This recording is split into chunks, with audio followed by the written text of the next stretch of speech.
Antes de iniciar, aclaremos que los testimonios que aparecen a lo largo del capítulo son contrastados con diferentes voces de especialistas en las diferentes problemáticas que abordamos. El Meollo Podcast. El Meollo Podcast. El Meollo Podcast. El Meollo Podcast. El Meollo Podcast.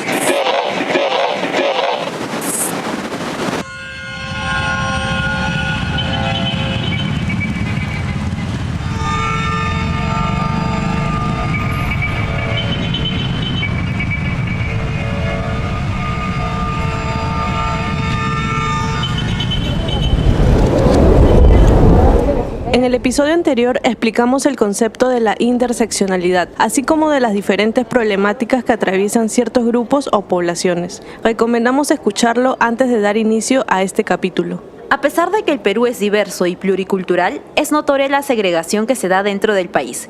Y este tipo de marginación también se hace notar dentro de la obra Lucha Reyes sin decirte adiós. Anaí Padilla, su protagonista, nos comenta. Yo creo que tiene que ver con el racismo, ¿no? Con la discriminación racial, con la pobreza extrema. Era una mujer muy pobre y también eso ya la ponía ante la sociedad, ¿no? La ponía en cierto lugar.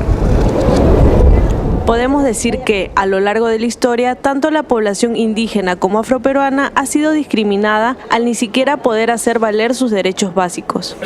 Que somos un país bastante diverso y creo que ahí radica nuestra mayor riqueza, pero que sin embargo no todos los peruanos la estamos valorando y la estamos entendiendo como tal.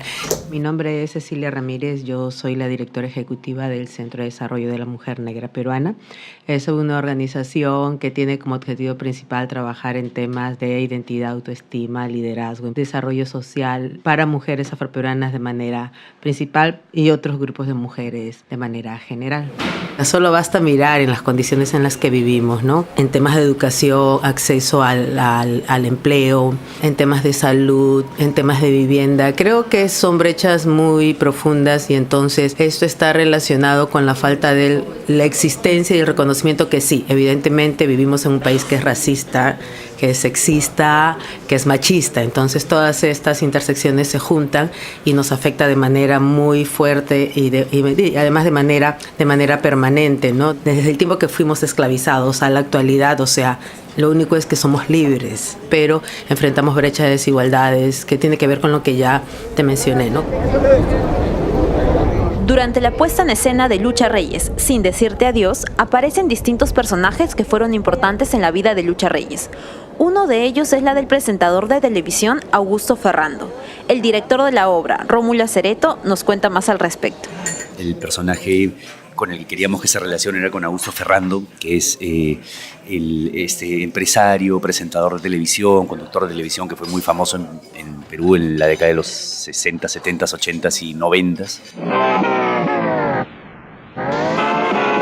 Augusto Ferrando, vive cantando, desde el más cercano argentino. Para hacer un brinco en Palacio 5, en esa calle de millonarios de apoyo. Javier Ponce, realizador del documental Lucha Reyes, Carta al Cielo, nos relata sobre el primer encuentro entre Lucha Reyes y Augusto Ferrando.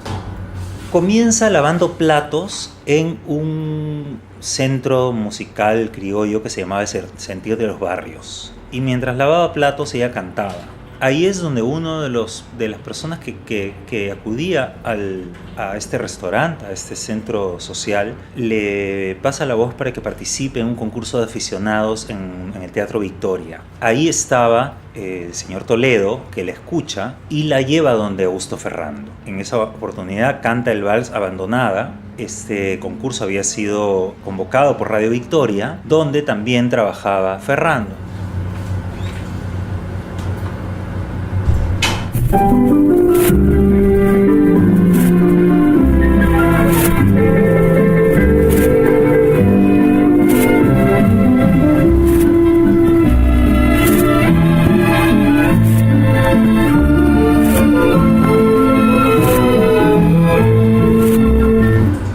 Ferrando se da cuenta que estaba pues ante una persona que tenía una voz y una calidad interpretativa inmensa. Esto es más o menos el año 61.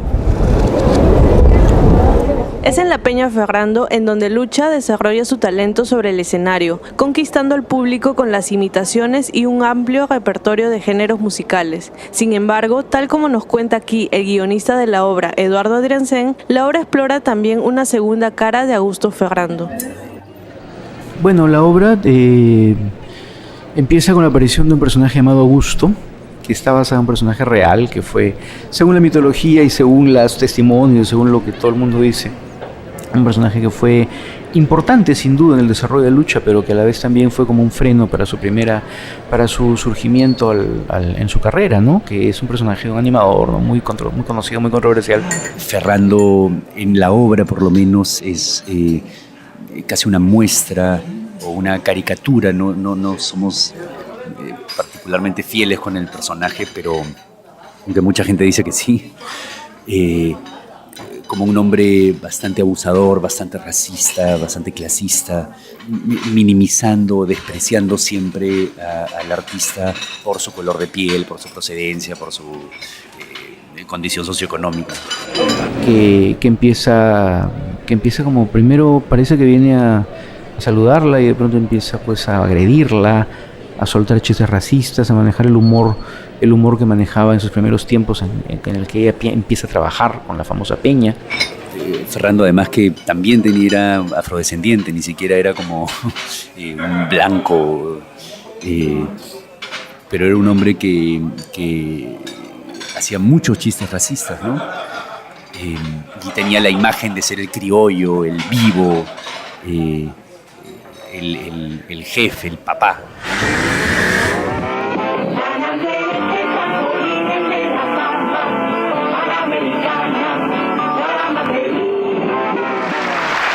¡Saluda! ¿Cómo se entienden ustedes, hermanos? Me parece que estuviese en el Parque de las Leyendas. Bueno, así que yo... No. Soy mono, eres gorila. No, tú no eres más que Don Gori. Don Gori, no. Pero Gori es diminutivo de gorila. Así que... Y este es mono monazo.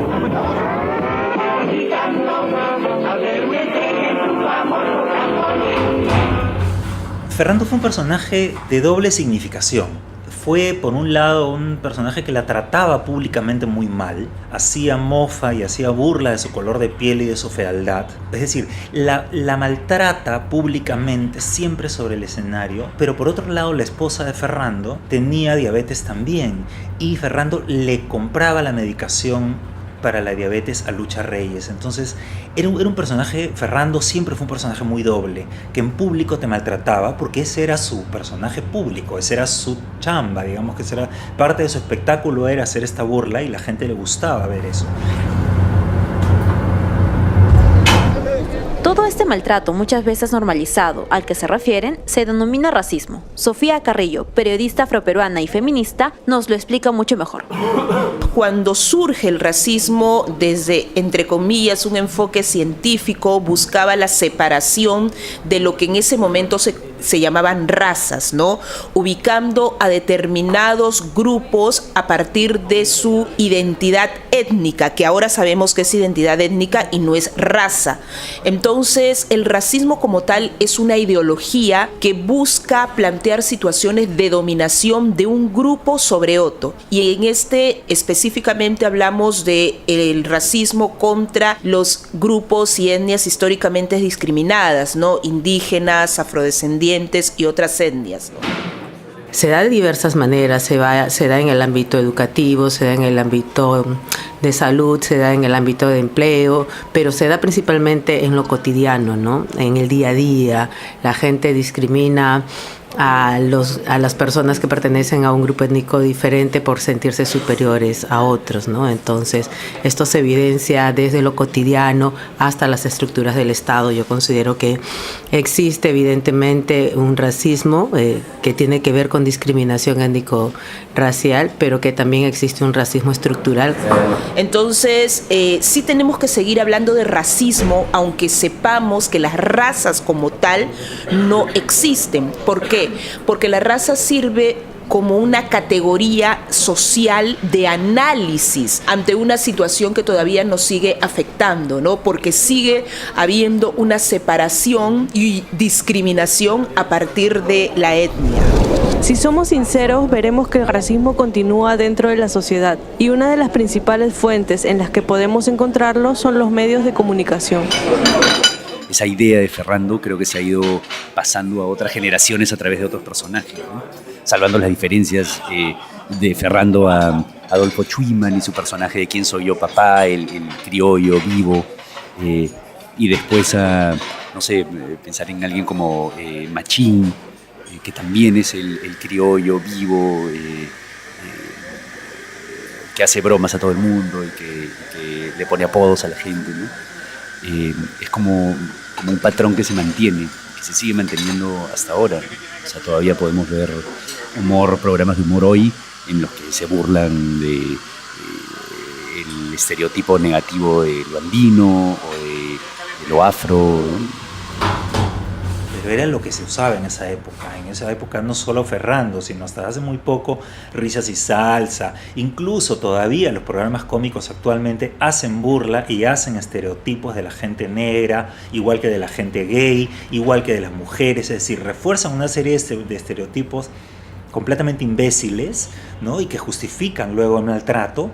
Y Ferrando simplemente fue una persona hija de su época. Estamos hablando de los años 60, ¿no? Es decir, hace, ¿cuánto? 50 años o más. Los medios de comunicación han mostrado y validado actitudes racistas y discriminatorias a lo largo de su historia. En este caso mencionamos a Trampolín a la Fama, pero hay que tener en cuenta que no eran los únicos que normalizaban el racismo. La lista de programas que usan el humor para disfrazar comentarios discriminatorios es larga. Creo que todavía a nivel de los programas, entre comillas, cómicos y los programas de entretenimiento, no se ha internalizado la necesidad del cambio, la necesidad del respeto, de visibilizar a las distintas etnias y a las distintas culturas y a las distintas maneras de expresarse de una manera respetuosa. Creo que están en deuda todavía los medios de comunicación en esa línea. Y los medios de comunicación ayudan a eso, ¿no? O sea, sale un personaje caricaturizado de Farfán y claro, y obviamente lo primero que va a suceder es que va a llegar el niño al colegio y le van a decir, y si hay un niño negro en la clase le van a decir algo referente a eso. Entonces es importante que realmente desde el Estado se generen políticas públicas que nos ayuden a eso, que nos ayuden a poder llegar a los colegios, a poder abrir mucho más el tema, ¿no? Que nos toca a todos, que no solo nos toca a la comunidad afro, sino a todos, a los amazónicos, a los andinos, a todos. Y es una tara realmente muy, muy fuerte que tenemos como sociedad, ¿no?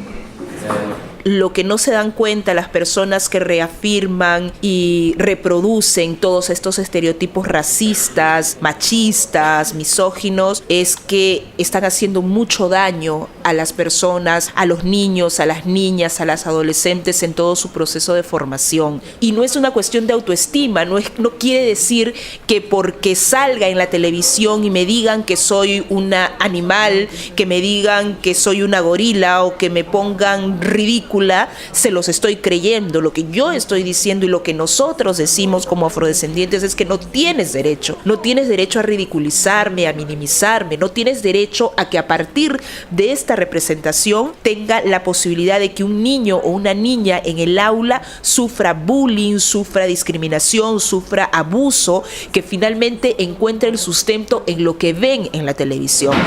Yo estoy consciente de que no es un cambio que se va a dar de la noche a la mañana, pero creo que hay que trabajar en las futuras generaciones. Los niños y las niñas discriminan porque aprenden en la casa, porque aprenden en las escuelas, entonces hay que cambiar como este chip desde la casa para cambiar a los niños y que los niños empiecen a respetar y a mirarse como iguales, ¿no? Es importante reconocer que el Perú sigue manteniendo estructuras de poder impuestas desde la época colonial, basadas en la subordinación de un grupo sobre otro. La herencia colonial es algo que tenemos que tener muy presente y no podemos olvidar cuando hacemos este tipo de análisis, ¿no? No es gratuito que el pueblo indígena, los pueblos indígenas y el pueblo afroperuano estemos todavía en una situación de exclusión y de pobreza. Aún tenemos estos rezagos coloniales en la manera como nos vemos, cómo nos relacionamos, cómo nos representamos, ¿no? Es decir, el hecho de que aún la belleza, el estatus, lo bonito, entre comillas, lo deseado, esté relacionado precisamente a lo blanco y no a lo afrodescendiente o al indígena o a otras etnias, no es gratuito. Es una situación que tiene que cambiar, ¿no? Que tenemos que seguir luchando para que las representaciones que nosotros vemos, incluso a nivel de medios de comunicación, sean mucho más diversos, plurales y que nos podamos ver. Lamentablemente se ha normalizado tanto que ya estamos pues fregados como sociedad, ¿no? O sea, como decía Victoria Santa Cruz, el racismo es y existe, punto. No, lamentablemente creo que la gente no termina de tomar conciencia sobre eso. Y las bromas y los chistes han naturalizado tanto esas formas que la gente ya lo ha normalizado, ¿no? Y falta pues la conciencia de vida para decir, oye, eso en realidad no está bien, ¿no? Y afecta y duele y mata. Lo que pasa es que el racismo y la discriminación se siente, ¿no? Muchas veces es muy difícil que las personas incluso que viven o vivimos la discriminación de manera sistemática lo podamos decir abiertamente, porque se nos acusa de complejos, se nos acusa de no estar seguras, de tener baja autoestima. ¿Por qué? Porque a lo largo de todos los años ha habido una naturalización del racismo, de la discriminación. Es importante comenzar a reconocernos como un país racista y discriminador, asumiendo así los errores que hemos cometido durante años como sociedad. El racismo duele, el racismo te marca, el racismo determina la manera muchas veces en la cual nos vamos a desarrollar a lo largo de nuestra vida personal y de nuestra vida profesional. Incluso a nivel de las estadísticas sabemos que justamente un estudio que hizo el Ministerio de Cultura que decía que más del 50% reconocía que el Perú era un país racista o muy racista. Pero cuando le preguntabas a las personas si eran racistas, llegaban apenas al 8% que se reconocía racista. ¿Y dónde está ese 40%? Entonces hay todavía resistencia de reconocernos como racistas y por tanto las dificultades para enfrentar son mucho más complejas, ¿no?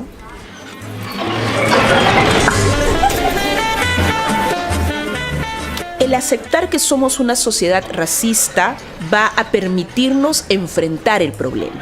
En la medida que nosotras sigamos negando que existen situaciones que debemos cambiar, hechos que debemos modificar, un sistema que sigue siendo racista, excluyente, discriminador, no vamos a poder proponer los cambios porque vamos a seguir sustentadas en esta naturalización de las prácticas discriminatorias y de las prácticas racistas. Entonces, en ese sentido, el decirlo, el hablarlo, el denunciarlo es urgente, ¿no? Es urgente no callar.